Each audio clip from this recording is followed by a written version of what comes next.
study finds 1 in 5 4-year-olds is obese, and it's not baby fat. By that age, doctors say your kids could be setting themselves up for real health problems later in life. Just another reason, as parents, you need to keep your kids active. And returning today is the fitness nomad, John Ashworth, with the top 5 reasons to get your kids moving. And John, on such a beautiful day, perfect timing to have this discussion. That's right. No excuses this weekend. Now, if 1 in 5 4-year-olds is obese, obviously the #1 reason is to change this trend and to stop this from happening. Yeah, exactly. I mean, the #1 reason we got to get kids moving is because we got to get that fat off them, and we have to instill some really strong habits about the importance of regular exercise and physical activity.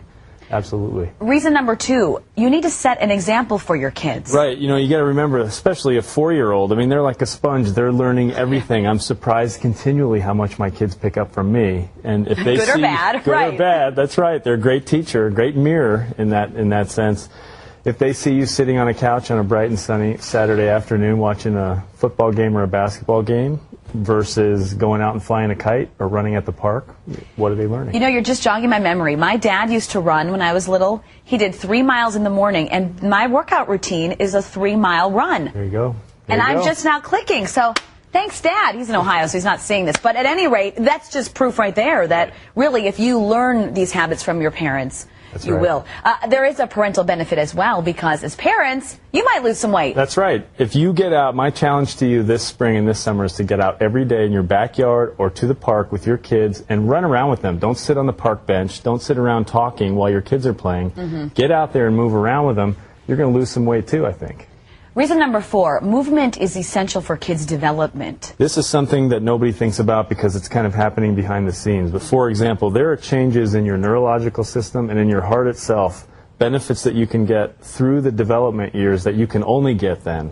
So that the 40-year-old who was active when they were young, their heart, for example, is very different from the 40-year-old who didn't and wasn't active, didn't exercise and wasn't active when they were young. So this is something that you can't fix later on. You have this window of opportunity while your kids are young. Absolutely, yep. Okay, reason #5, our future depends on us. Right, and you know, it sounds like kind of a cliche. It is kind of a cliche. We hear it over and over again. But I think we're still in denial about the level to which this is going to affect our country in the coming 10, 15, and 20 years. When these kids grow up, if they're sicker and more unhealthy, it's not only going to cost this country more money, but what else is it going to cost this country? There may be parents out there who don't realize their kids are obese. Right. How often should you be going to the doctor, getting a physical checking? I mean, is that something that you do every year as a parent? Yeah, definitely something as a parent, an annual visit to the pediatrician is a great idea. And then heed your doctor's advice, of course. That's right. One other thing, when you're walking around, do you pay attention to, you know, people, and do you think certain things in your career and knowing that you help people lose weight? Right. Do you find yourself constantly watching people walk by and thinking, yeah, definitely. oh boy. Oh yeah, we went to the Milwaukee Public Museum yesterday, which puts us right in the public to see people in action. And here's one telling thing. It's the end of the day, we're in the lobby, and guess what?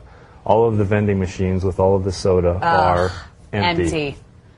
So you know that's what everybody's eating and drinking instead of something healthy. Right. Well, as you said, one household, one person at a time, right, John? Thank you so much. We appreciate it. We want to remind you, too, that John does write a blog to coincide with his fitness segment. So if you would like to read today's posting, just log on to our web channel, NBC15.com. Click on news links and get out and enjoy the weather this weekend. No excuses.